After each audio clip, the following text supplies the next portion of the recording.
Sí, lo que pasa es que de alguna forma Rusia, esos envenenamientos, digamos que se cumplirán el año que viene, o sea, en unos meses, se cumplirán 100 años de que se organizaran de una forma importante, creando la primera fábrica que luego se fue ampliando y desarrollando, como contaremos luego, todo siempre bajo la protección, bajo el manto de los servicios secretos rusos. Es decir, llevan 100 años trabajando para encontrar la forma mejor, más rápida y más silenciosa de acabar con sus enemigos.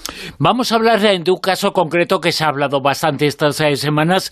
Es un caso que a un opositor apellidado Navalny ha afectado. Vamos a comentar un poquito ese caso, luego hacemos un poco de historia, pero en la actualidad se escribe con nombre de Navalny, que es la víctima, la última víctima de un envenenamiento.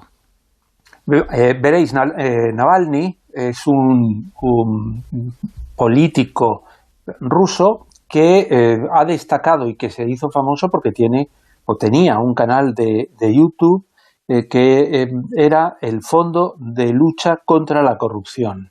Es decir, se dedicó en Rusia nada más y nada menos que a denunciar la corrupción. Y claro, se ponen a denunciar la corrupción estos inocentes y terminan denunciando la corrupción de Vladimir Putin.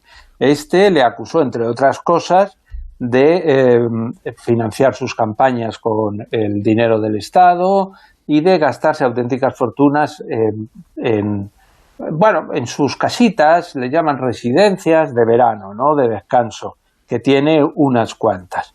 Esto al final... Fíjate, le pasa como a nosotros. Sí, que tenemos montones de casas de descanso, ¿no? Yo ya lo sabía, lo teníais oculto, pero bueno, al final todo sale a la luz. Es que me lo ha puesto, vamos. Es que este es un prototipo, ¿no? Alguien que va y critica. Y entonces, de repente, pues, ¿qué es lo que le ocurrió a Navalny? Pues que empezó a tener problemas económicos. ¿Por qué?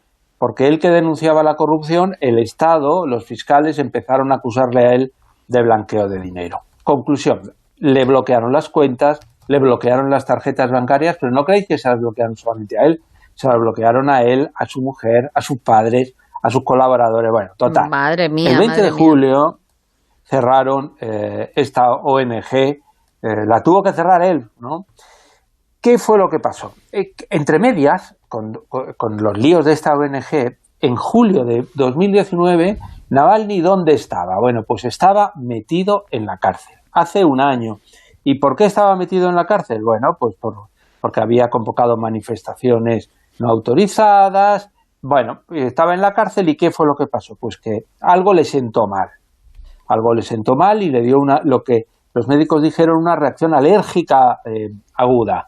Dicho en un lenguaje más directo, que fue envenenado con alguna sustancia química desconocida. O sea, que por suerte no le mató. El pobre ya llevaba su proceso poco a poco de intentar eliminarle. Claro, le afectó a los párpados, a los ojos y a pequeñas cosas. Pero ¿qué fue lo que pasó el 20 de agosto? Es que es importante saber quién era, porque el 20 de agosto de este año, lo que ocurrió fue con Navalny, era que estaba el tipo, por cierto, tiene 44 años, es decir, que es joven y fuerte, había viajado a Siberia, a Tomsk, y cogió un vuelo que le llevara a Moscú. En el aeropuerto, ¿qué fue lo que hizo? Él tenía una costumbre que os quiero recalcar porque va a ser una de las protagonistas de esta noche. Y es que tenía la costumbre de tomar por las mañanas un té. Y obviamente en el aeropuerto, como hacía siempre, pidió un té. Y se lo sirvió un camarero, bueno, extraño, pero un camarero al fin y al cabo. Se tomó su taza de té calentita, bien calentita, se subió al avión y en cuanto estuvo en el avión empezó a pegar unos gritos de narices con unos dolores insoportables. Tales fueron los dolores que el piloto decidió, en lugar de irse hasta Moscú, aterrizar en otra ciudad, en Omsk de Siberia.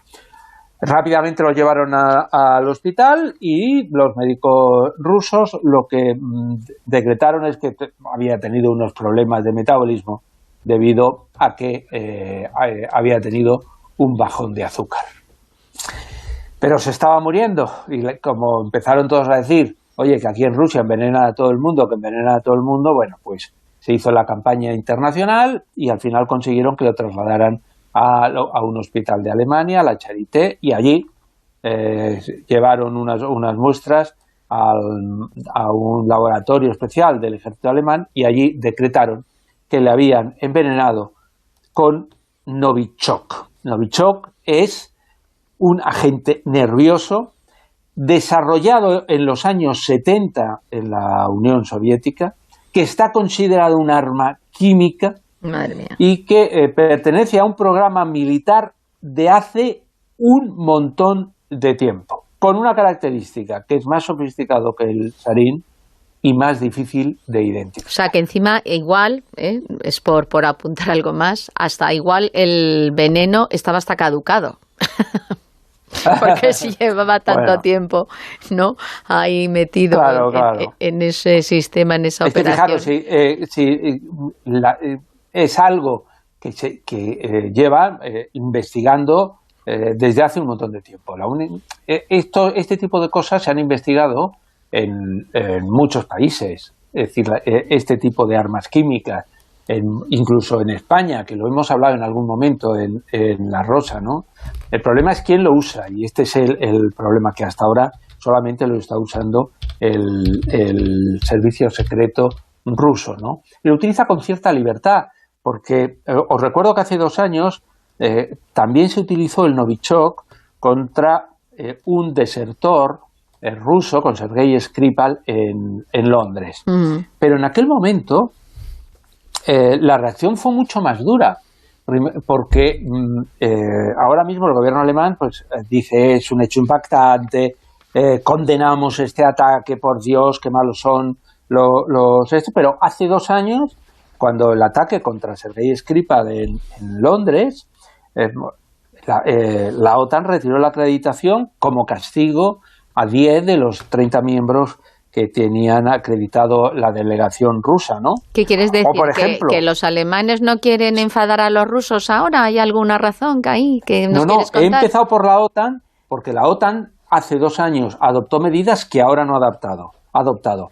Hace 2 años los países europeos tomaron represalias. ¿Os acordáis que se montó un follón porque empezaron a hacer una expulsión masiva de diplomáticos rusos? Ahora nada. Y Alemania, que está subiendo el tono, diciendo el tono, tiene ahora mismo el asunto del gasoducto de Nord Stream, que sabéis que es ese que va directamente que está construyendo para llevar gas ruso a Alemania por el fondo del mar Báltico, ¿no? Bueno, pues han dicho que a lo mejor se tienen que replantear eso. Lo que quiero decir es que cuando alguien actúa con impunidad, como es este caso, con el caso de Rusia, no va a dejar de hacer nada de lo que está haciendo, ¿no? Nos vamos a situar, vamos a hacer un poquito de historia, nos situamos, hacemos un viaje atrás en el tiempo, hace 99 años, cuando se crea un laboratorio, es el comienzo de la historia moderna del envenenamiento. Sí, lo podemos fijar, y yo lo fijaría en el año 1921, aunque ya sabéis que 5 años antes, Rasputín, que era el monje que tenía toda la influencia con el zar Nicolás II, fue envenenado, ¿no? Pero digamos que como cosa organizada tiene lugar en 1921 con Vladimir Lenin. Sí, está traicionado el subconsciente. La cosa se quedaba entre Vladimir. Entre Lenin, Stalin, Putin, es que al final todos riman, ¿no? Bueno, este es el que crea un laboratorio secreto en Moscú, controlado, fijaros, ya por el espionaje. Y ahí empiezan a investigar. Y siguen en la época de Stalin. A ese laboratorio, que ya en 1939 se le llama Laboratorio 1, después se llama Laboratorio 12, siempre supervisado por el servicio secreto y ya en esta época supervisado nada más y nada menos que por Beria, que sabéis que era el salvaje jefe fue el salvaje jefe del espionaje en aquella época. Ahí sí que tienen claro lo que os decía al principio, que el objetivo es buscar venenos capaces de matar rápidamente, sin dejar huella en el organismo. Esto es el objetivo completo que pretenden, ¿no? ¿Por qué? Porque la KGB había llegado a la decisión de que el veneno era el mejor método para eliminar a personas incómodas. Y cuando decimos personas incómodas, ya en aquella época estaban pensando en la gente de casa, pero también estaban pensando en los enemigos fuera, los traidores. Y hay un dato que hay que decir, y es que esto lo sabemos y tenemos la certeza de que es así, porque uno de los traidores, un antiguo general de la KGB llamado Kalugin, desveló la existencia de este laboratorio y de toda su historia, ¿no? Una historia que tiene mucho que ver luego más adelante con la Guerra Fría, que el siglo XX, el momento más importante a nivel histórico es la Primera, Segunda Guerra Mundial. La pandemia del 18 también, 18-19, y luego la Guerra Fría, porque la Guerra Fría es muy importante en todo lo que tiene que ver con el envenenamiento. A los enemigos no se les bombardeaba, pero se les quitaba del medio.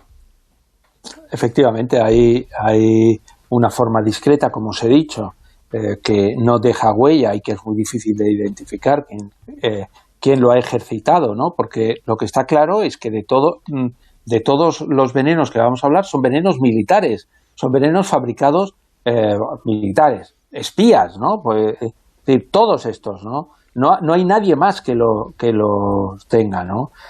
Por ejemplo, en 1959, y en esta época de la Guerra Fría, un agente asesinó al líder nacionalista ucraniano, por ejemplo, Stepan Bandera, con una pistola con balas de cianuro, ¿no?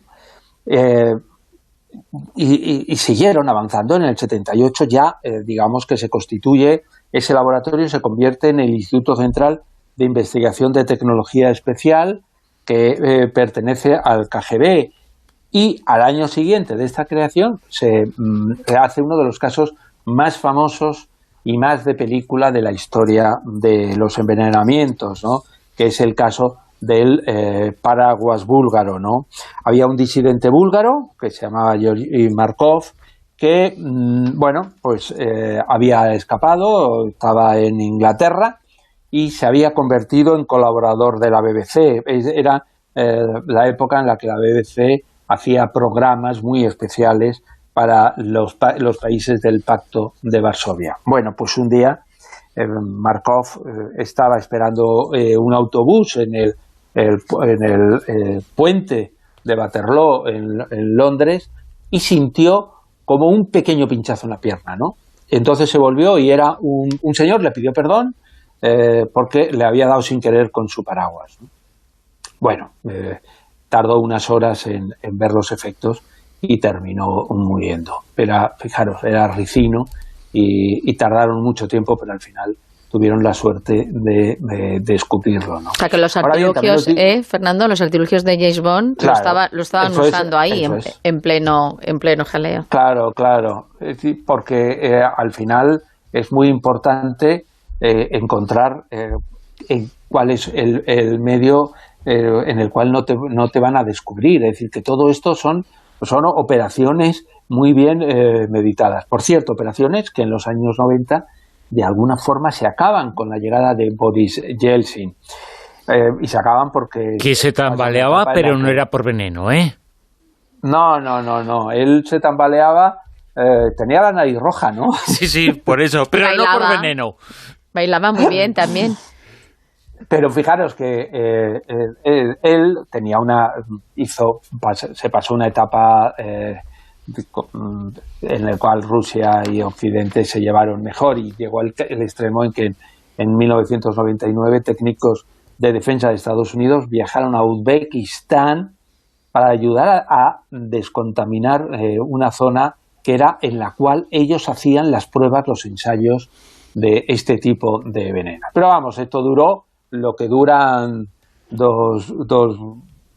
¿cómo es? Dos whiskies, eso es. En the rock, hasta que llegó Putin, que rima con Lenin y con Stalin. Y llegó a la presidencia en el año 2000 y regresaron los asesinatos políticos, y se dijo que había reactivado lo que llaman vulgarmente la fábrica del veneno, ¿no?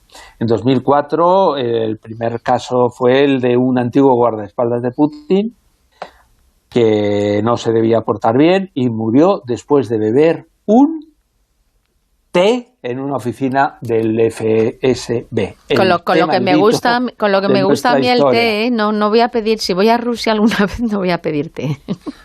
Pero son costumbres, porque sin embargo ese mismo año hubo otro caso que recordaréis por la imagen. El candidato a la presidencia de Ucrania, Víctor Yushchenko, fue envenenado con una dioxina que no le mató, pero que le dejó desfigurada totalmente la cara, ¿no? Pero luego volvemos al 2006, el envenenamiento más famoso de los últimos 20 años, que fue el de Alexander Litvinenko, ¿no? Litvinenko era un antiguo oficial del FSB, que el FSB es el KGB para el interior, ¿no? Que era el gran crítico de Putin, que además lo conocía todo porque había estado en el servicio secreto, había trabajado con él. Bueno, hay un libro, Fernando, que yo creo que tú conoces, Rusia dinamitada. Creo que se titula así, de Litvinenko, anterior a todo lo que pasó. Lo que se dice en ese libro, lo que se dice en ese trabajo en boca de Litvinenko es terrible y tremendo. Incluso acusa a Putin de estar detrás de una serie de supuestos atentados que se había acusado a ramas rusas de Al-Qaeda de estar detrás, pero eran en realidad una serie de atentados organizados por el interior de los servicios secretos para mover determinados sentimientos y conseguir el apoyo popular para las invasiones de Chechenia. Ese es el perfil, Bruno, ese es el perfil de las personas que están perdiendo la vida desde la llegada de Putin en los últimos 20 años. Gente que tiene información y que si no la tiene la busca, y que denuncia esos casos y los denuncia obviamente utilizando los medios de comunicación, utilizando la prensa y utilizando los servicios secretos de otros países, ¿no? Entonces, Litvinenko es que no podía seguir vivo, según Putin, ¿no? Y entonces él, digamos que es muy complicado distinguir quiénes son los amigos y los enemigos en un mundo como es el del espionaje, y él recibió a 2 espías que creía que eran amigos, que se reunieron en el Hotel Millennium de Londres, y Litvinenko pidió, Silvia, un té verde. ¿Y qué fue lo que pasó? Pues que le dieron té verde regado con gotitas de polonio radioactivo. Conociendo cómo es el perfil de Putin y que él en muy pocas ocasiones se esconde, ¿tú crees que si realmente se le coge y se le acusa directamente de que ser él el que está envenenando a estos opositores o traidores o como él quiera llamarles, él diría sin ambajes que sí, que lo ha hecho por defensa nacional del país, o se escudaría en que en realidad él no tiene nada que ver y que la gente se lo está inventando, que incluso que pueden ser operativos del servicio secreto de Rusia? Mira, el caso de Israel es el único caso en el cual la cosa está muy clara. En Israel, cuando el Mossad lleva a cabo un atentado, matan a alguien, previamente hay una hoja que ha firmado el jefe del gobierno dando la orden y haciéndose responsable de eso que van a hacer sus espías. En Rusia hay diversidad de opiniones. Unos dicen que Putin es el que decide la eliminación, no digo firmándola, pero que decide, porque la transparencia evidentemente no es la de un Estado como Israel, pero decide a quién hay que asesinar. Y otra dicen que ha instaurado una política de manga ancha, de tal forma que los responsables de los servicios secretos de alguna forma actúan interpretando que si matan a alguien no les van a cortar la cabeza, ¿no? Es verdad que en el caso de Litvinenko se tomó mucho esfuerzo el MI6 en obtener información y ellos llegaron a la conclusión de que a Litvinenko había dado la orden directa a Putin de matarle. Pero, para ser honestos, esta diferencia no está muy clara. Pero también, para ser honestos, tenemos que decir que, bueno, en esta ocasión se habla de Putin, pero los servicios secretos de los países más importantes, la CIA, por ejemplo, ha utilizado este y otros métodos para quitarse en medio a enemigos. Sí, lo que pasa es que lo de los envenenamientos no es un arma común y un arma que utilizan con desparpajo. Si os fijáis, esto de envenenar a personas como Litvinenko, por ejemplo, o como otro, de esa forma tan cruel. Litvinenko estuvo 3 semanas muriéndose. Navalny porque le tienen en coma inducido, y ya ha salido del coma, pero le tenían en coma.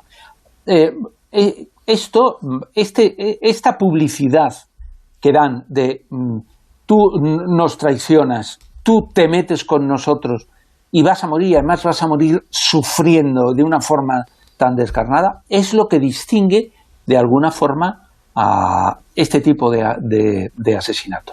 Es verdad, la historia está llena y hace algún tiempo hicimos una historia en la cual comparábamos un poco de los países que tenían, que habían llevado a cabo trabajos en laboratorio para buscar este tipo de venenos y para analizarlos y tal, ¿no? Y hay muchos que lo usan incluso contra la población, que todavía es más salvaje, ¿no?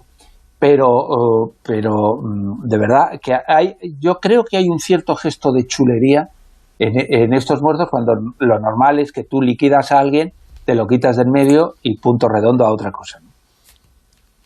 Otro personaje sobre el que se ha hablado mucho y que es importante también en toda esta historia, que es un enemigo que se ha intentado quitar del medio, es Berezovsky. Bueno, otros, en el caso de este magnate, pero también periodistas como Politkovskaya.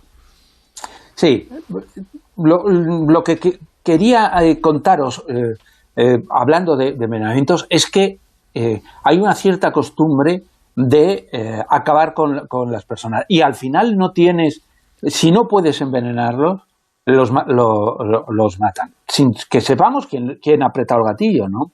Es el caso de Boris Berezovsky, que tú has mencionado. Es un magnate ruso, o era un magnate ruso, la repera, supermillonario, que es verdad que luego los negocios terminaron al final de su vida si empezaron a irle mal, que era una persona obsesionada con que Putin le iba a matar, le habían llegado muchas amenazas, en algún momento llegó a tener 120 guardaespaldas, ¿no? Y había sufrido varios intentos de asesinato. Sin embargo, un día Berezovsky apareció ahorcado en su mansión de Londres, ¿no? Ahorcado. Qué raro, ¿no? 2 semanas antes, curiosamente, apareció muerto su socio y amigo Nikolai Glusov, también apareció muerto en su vivienda. Qué curiosidad, en 2 semanas, ¿no? Pero más curioso todavía es algo relacionado con una periodista, Anna Politkovskaya. Anna Politkovskaya era una reportera del semanario Novaya Gazeta, que esta tuvo la osadía, lo digo entre comillas, de centrar gran parte de su trabajo en descubrir las atrocidades cometidas en Chechenia por las fuerzas de seguridad rusa, y además culpabilizándole a Putin de haberla llevado a cabo. Ella hizo trabajo de investigación y empezó a aportar todas estas informaciones. A Politkovskaya primero intentaron envenenarla cuando iba en un vuelo interno en Rusia, perdió el conocimiento y se descubrieron que la habían envenenado porque antes de subirse al avión había tomado un té. Había tomado un té y la envenenaron. Pero no dio resultado, no la envenenaron. ¿Qué fue lo que pasó? Que poco tiempo después la acribillaron a tiros en el ascensor de su vivienda, exactamente el 7 de octubre de 2006. Pero eso no fue suficiente. Su compañera de semanario, Ana Baburova, que iba un día acompañando al abogado de la familia de Politkovskaya, Sergei Markelov, que habían seguido con el tema de Politkovskaya, denunciando, investigando. ¿Qué pasó? Llegó el 19 de enero de 2009, llegó un pistolero y los mató a los dos. Pero eso no fue suficiente, porque la mujer, la fuente que ayudó a Politkovskaya en la investigación sobre esos abusos en Chechenia, por la policía, el ejército, Putin, tal, Natalia Estemirova, fue secuestrada el 15 de julio de ese mismo año 2009, cerca de su domicilio en Chechenia, en Grozny, y fue encontrada con varios disparos en la cabeza ese mismo día. Qué barbaridad.